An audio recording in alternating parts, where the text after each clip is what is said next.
Hello and welcome to the Aussie Football Passport, your one-stop pod for updates on your favourite Aussie men and women who are playing their club careers abroad. I'm your host Alex, and what a week it was for the mighty Socceroos. They only went to Saudi Arabia and won. Can you believe it? 6 straight World Cups. I'm in shock. I mean, if you'd told me this all those years ago as a kid, I dead set would not have believed you.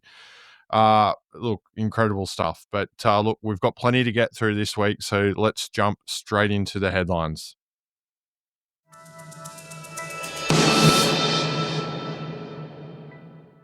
Now, let's start with transfer news because there is plenty this week.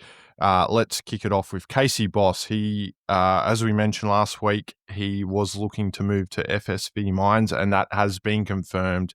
So we will have another Aussie in the Bundesliga next year. He signed a 4-year deal with the club, and it is believed that Melbourne Victory will receive 500,000 euros as the transfer fee, even though it is undisclosed in some sources. Some sources are saying that is what Melbourne Victory will get for Kasey. So that's incredible stuff. Looking forward to tracking Kasey's progress next season. Now to the UK and Cameron Burgess. He has left Ipswich Town on a free transfer and signed a 3-year deal with Swansea City in the Championship, the second tier in England. So he will not move up or down a division. He will be in the Championship, which is where his former side Ipswich will also play. No doubt Cameron's made that move to get a few more minutes as he looks to secure his side in his spot in the Socceroos side for the upcoming World Cup now that we've qualified. Daniel Arzani, well, he has joined Ferencvárosi. Oh, sorry, that is terrible pronunciation, but it is in Hungary, the club he is joining on a free transfer from Melbourne Victory. So Daniel will be looking to relaunch his career in Europe after the stint in Scotland.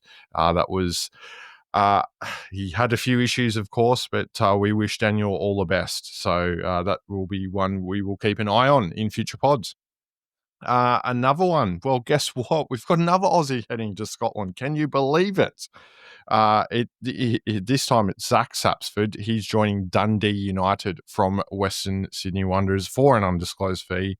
It's a 3-year deal for the forward. So very good stuff. He will be joining fellow Australian Ryan Strain at the club, and they will be participating in Europe in this upcoming season. So hopefully Zach will get a few minutes there, and he'll look to put himself in the Socceroos conversation with that move, no doubt. Now, another one, we drop down to the lower tiers of England, and Gethin Jones has left Bolton at the end of his contract, and he will join MK Dons on a free transfer. So he will actually drop down a division to the 4th division in the English football pyramid, or as it's known, League 2. So well done to Gethin for the move, but would have thought he would have stayed in League 1. But anyway, that is what is happening, all the confirmed transfers for this week, I should say. Let's head to the rumour mill.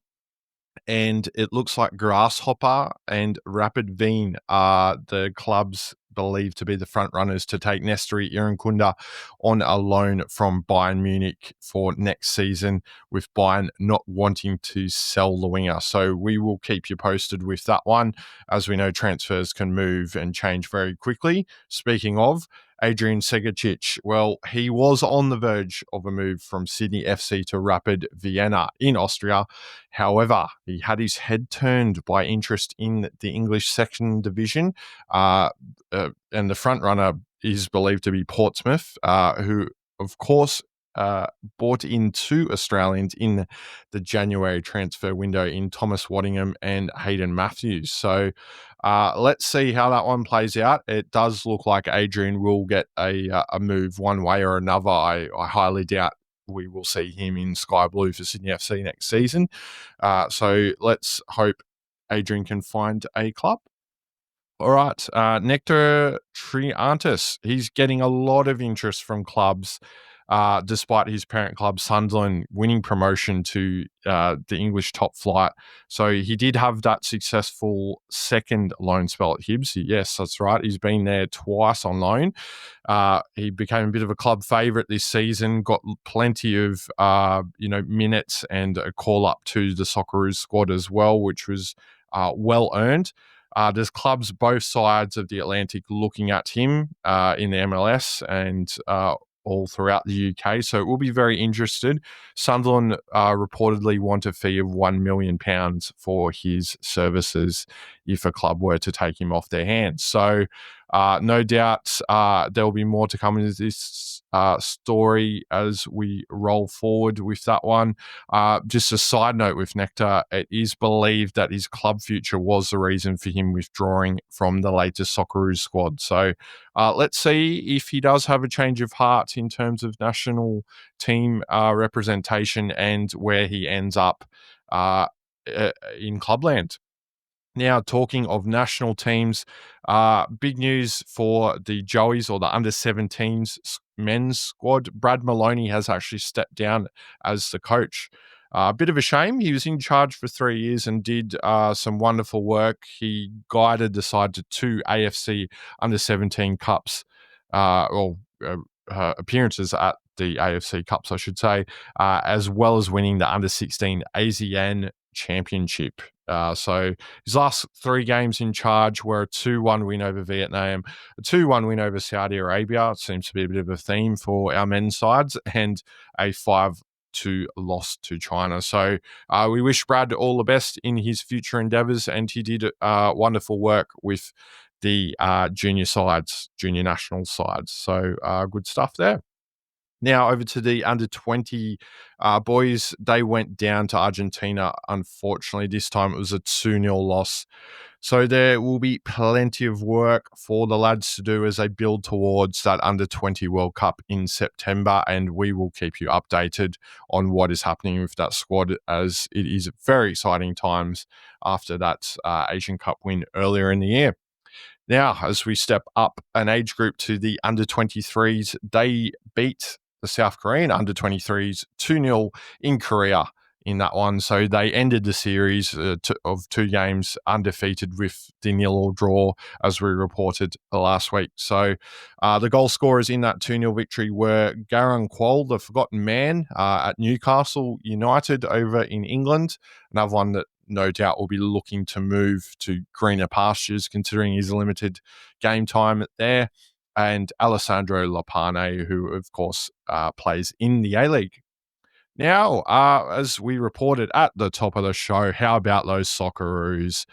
Incredible stuff. They're off to the World Cup next year with that 2-1 victory over Saudi Arabia. Connor Metcalf and Mitchell Duke were the goal scorers in that one. And who'd have thought the 2 toughest games of that draw have ended with Socceroos wins? Just incredible stuff, really. And it all means that Tony Popovic remains undefeated as the Socceroos coach since he's taken charge. So great stuff from Popper, great stuff from the Socceroos, and that is a perfect way to wrap up the news headlines. Let's head over to the weekly wrap in just a sec.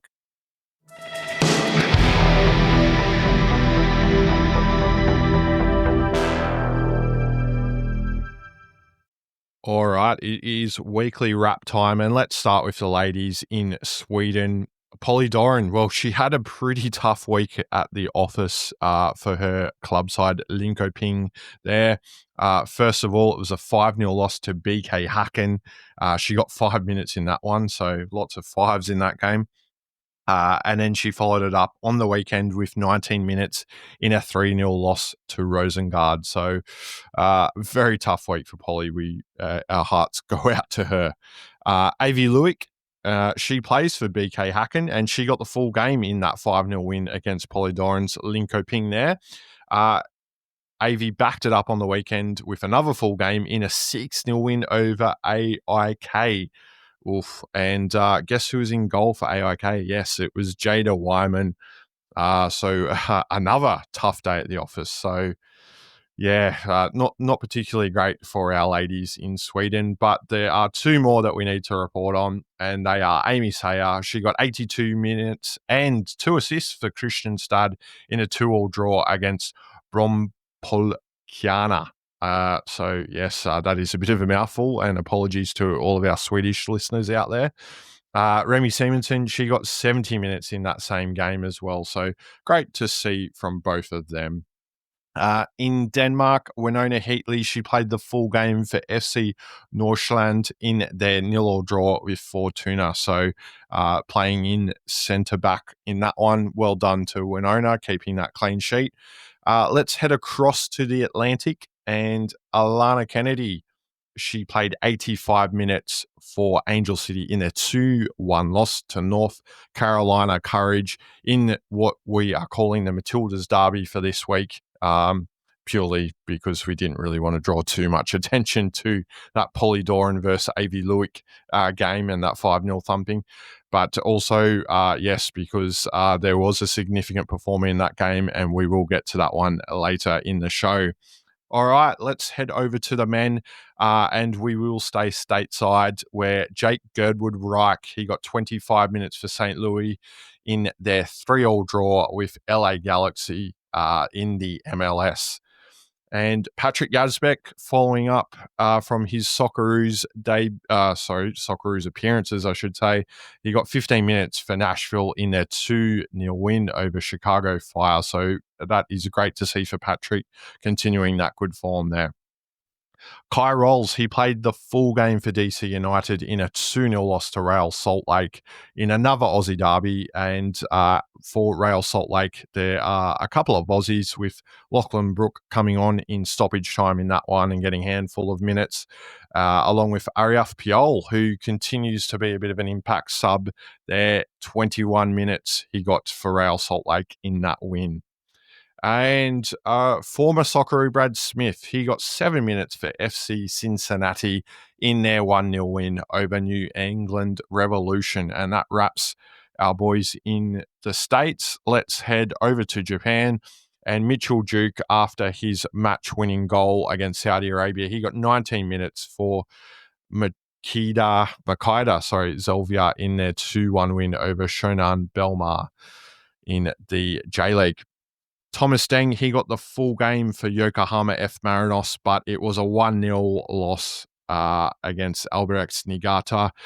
Of course, Yokohama, they're coached by Paddy Kisnorbo, the former Melbourne City coach, and they are now rock bottom of the J-League. Very unfortunate for them, and it's been a really tough season.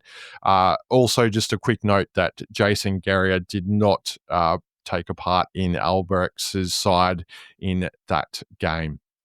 All right, now let's head to Europe, and there were a couple of lads playing in Europe. Let's start in Finland, where Mitchell Glasson got 45 minutes for KTP as they went down 2-1 to FIF Ninstan there. So Mitchell's continued to get minutes in Finland, which is good to see.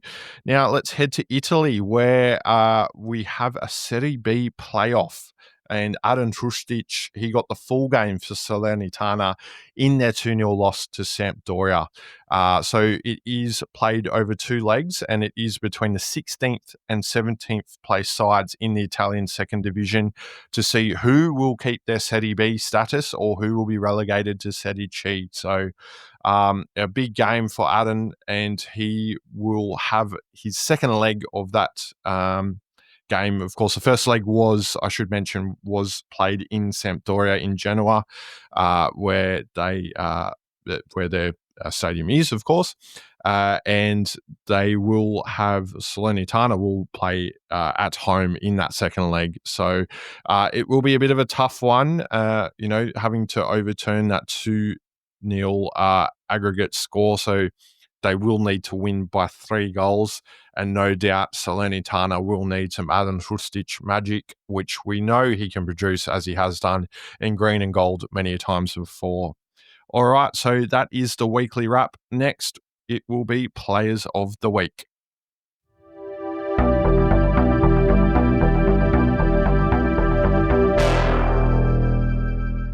All right, players of the week. And as we alluded to earlier in that Matildas derby in the USA, Courtney Vine, she is our Women's Player of the Week because it is great to see her come back progressing for North Carolina Courage, and it keeps going from strength to strength. She played 68 minutes in that game and scored a goal in that 2-1 victory over Alana Kennedy's Angel City. So great stuff for Courtney Vine. Great to see her back and in amongst the goals now. So long may it continue for her, and we will keep you updated as she progresses through that season.